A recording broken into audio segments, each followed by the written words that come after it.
Last night, Donald Trump gave his big address to Congress. President of the United States. As expected, it was bold, polarizing, and full of moments that had both sides either cheering or fuming. But the biggest takeaway? It wasn't Trump's speech, it was what happened in the room. A Democratic congressman got escorted out by the sergeant of arms after losing his cool. Finding that members continue to engage in willful and concerted disruption of proper decorum, the chair now directs the sergeant at arms to restore order, remove this gentleman from the chamber. And honestly, this moment was symbolic of why we are so divided as a country.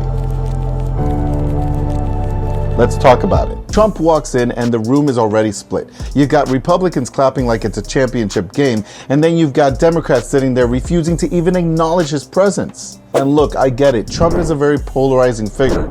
He says things that are intentionally inflammatory. But let's be real. When any president, whether you like them or not, is talking about success of the country, refusing to react at all, it's a bad look.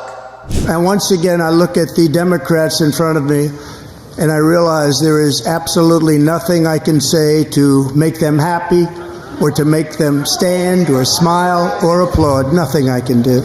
And honestly, he's not wrong. There's nothing Trump could do that would get the left to acknowledge anything positive. And before anyone says, well, he doesn't deserve praise, let's think about the bigger picture.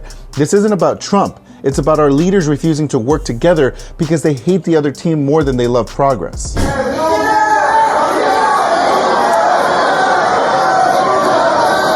And that brings us to this moment. Congressman Al Green, a Texas Democrat who has never been a fan of Trump, stood up in the middle of his speech and just snapped. Started yelling about how Trump has no mandate, how this is an affront to democracy. And before we go further, let's give some context here. I rise to announce that I will bring articles of impeachment against the president for dastardly deeds proposed and dastardly deeds done.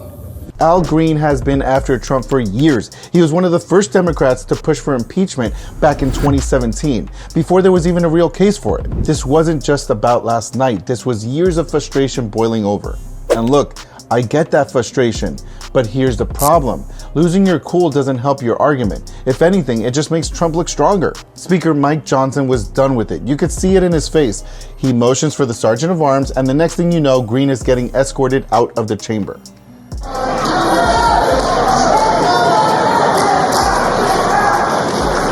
And here's where I have to be honest. This was a bad move for the Democrats. If your whole position is that Trump is reckless, that he's too emotional, and that he's dividing the country, then what does it say when you are the one shouting and getting thrown out? You don't fight chaos with more chaos. And this isn't just a Democratic thing. Republicans do it too. We saw plenty of theatrics from the right during Biden's presidency. It's like watching two high school cliques refusing to even acknowledge the other exists. And we wonder why America feels so divided.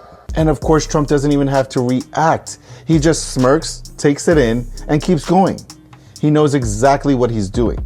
This is what he thrives on. Chaos. If you hate Trump, the worst thing you can do is give him moments like this because it fuels his base. Instead of talking about the issues, we're all talking about Al Green getting thrown out. And that's a win for Trump. But here's the real problem. This isn't just about Trump. This is about our entire government. Both sides are guilty of this game. Republicans wouldn't work with Biden, Democrats won't work with Trump. And in the end, we lose. Because instead of solving real issues, fixing the economy, lowering inflation, improving healthcare, our leaders are too busy dunking on each other for social media clips. It's all about winning the narrative, not actually governing. And that's why people are fed up.